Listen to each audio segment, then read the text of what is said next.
Magandang araw mga kaibigan. Bigyan natin ng reaction opinion itong post ni Inday Sara Duterte, official Facebook page ni BP Inday Sara. Sagot niya ito sa mga aligasyon laban sa kanya kahapon yung mini trial ng Committee on Justice sa Kamara.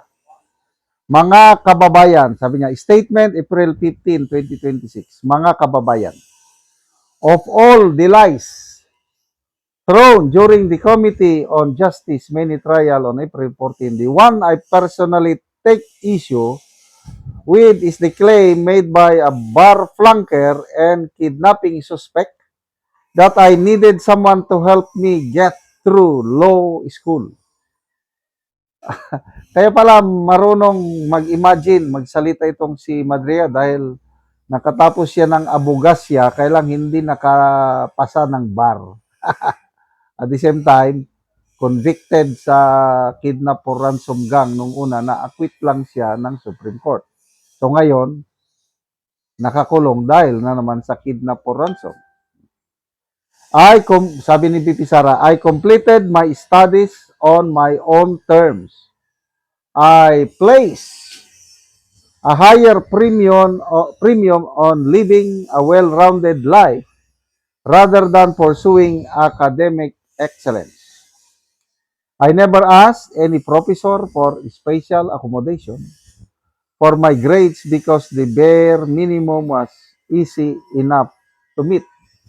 I was never the subject of any complaint for rudeness or violence against other students at San Sebastian College ba ito? SSC, Recoletos College of Law. I graduated in May of 2005 and took the bar exam in September of the same year. May, June, July, August, September, 4 na buwan lang nag-review. Wow naman.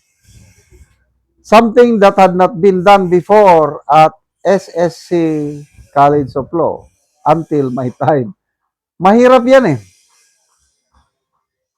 Kasi sinasabi nila pag mag-take ka daw ng board or bar exam, you need enough time. Yung kamag-anak ko, mag-graduate siya ng nursing April 30. Ang board exam ng nursing August. So, April. May, June, July, August, 4 months. Alanganin daw. Yung 4 months is not enough. Kaya nag-alanganin yung pamangkin ko kung mag-take na siya ng board exam ng nursing ngayong August. He needs more time. Itong si BP Sara, nag-take ka agad. Wow! At pasado. The exam that year was relatively difficult. I passed the bar on my first attempt with GWA, the General Weighted Average of 80. 5 points above the minimum. 75 ang passing. Madriaga and his cohorts in the House of Representatives do not come close to my capacity to achieve results with very little effort because they cannot even web a believable lie, much less follow the rule of law. Mahina ang direktor, sinasabi niya. Kasi magsinungaling naman lang sila, hindi pa convincing. Pinakamatindi dyan, yung painting eh. Sabi ni Madriaga, niregalo daw niya kay BP Sara, ginawa ng scholar niya sa Laguna. Ngayon, nagsalita yung artist. Hindi basta-basta yung artist anak ng Gaisano family. Come to Mindanao, makikita nyo, halos lahat ng syudad at malalaking bayan may Gaisano Mall. Yun. Anak ng Gaisano, yung gumawa ng painting, iniregalo niya kay BP Sara noong 2021. Birthday ni BP Sara. How come na iniregalo ni Madriaga? So, diyan mo makikita pagkasinungaling si Madriaga. Pati si former Ombudsman Martires, sinabi niya na, sinungaling yung Madriaga, bakit ako tatanggap ng pera sa isang nobody na pwede man akong bigyan diretso ni Digong kung bigyan niya ako. Okay, si BP Sara Bakit niya ako padala ng pera na hindi naman kami magkakilala? Grabe talaga ang kasinungalingan ni Madriaga. Mga kababayan, this many trial in the Committee on Justice is true to form for some of its members. Abuse and corruption appear to be the only things that they are capable of. Let us remember that the first impeachment case itself was marred by allegations of bribery involving members of the House of Representatives, and the second impeachment is no better.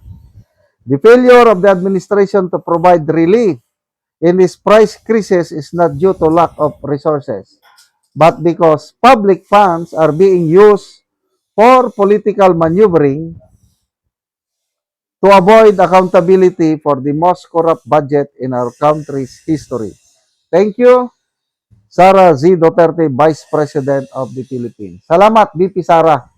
Ito ang gusto ko sa ating Vice Pangulo kasi kung may issue, head-on, sinasagot niya. So maraming kasinungalingan na nilabas. Kaya lang, believe ako, dito siya nag-concentrate. Yung sabi ni Madriaga na, mahina yung si Inday Sara sa law school.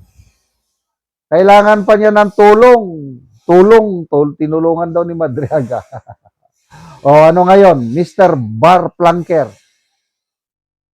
Mahirap yung ginawa ni BP Sara. Halos 4 months lang review, nakapasa kagad. Ito ba, alam kong matinik na abogada si BP Sara kasi nakapasar siya sa training program. Nakalimutan ko. Parang pre-judicator program. Kasi hindi lahat ng abogado ay magiging judge. Remember, maraming abogado. Bibihira ang maging judge. Bago ka maging judge, kailangang ipasa mo ang strict na screening at nakapasa si BP Sara. Screening, exam, and then nag-training siya sa program na yan. At nakapasar siya sa training program na yan dahil nakapasar siya, anytime sana kung hindi siya pumasok politika, pwede na siyang maging judge. So, ibig sabihin, di kalidad na abogada si BP Sara. Versus Madriaga, nakagraduate nga ng abogasya, kailang bar planker, so naging kidnap for ransom gang leader na lang. Salamat mga kaibigan sa inyong pagsubaybay sa channel na ito. Nakakatulong kayo ng malaki sa tribong Talanding ng Bukidnon dahil ang sweldo natin sa channel na ito is pantulong po sa tribo. Namimigay tayo ng libreng yero at pako para makapagpatayo sila ng mas maayos na tirahan. Panoorin nyo ang video na ito. Karon mo na ni ang atop sa natagaan na mo og yero. So makita gid nato nga dagko na gid kayo og mga buslot ang iyang atop.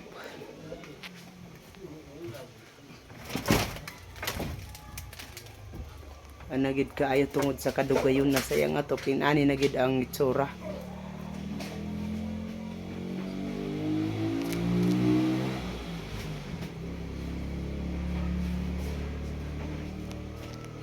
Og mao na ni ang yero nga among gihatag nga ilang iatop karon. Awa ka din.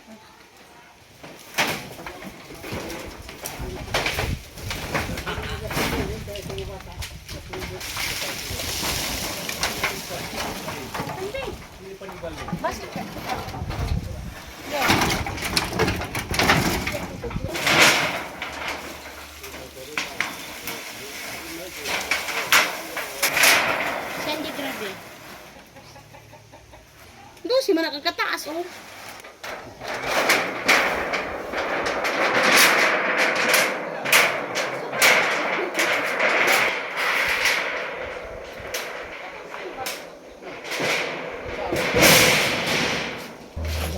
Ay, pagalang sa lugar.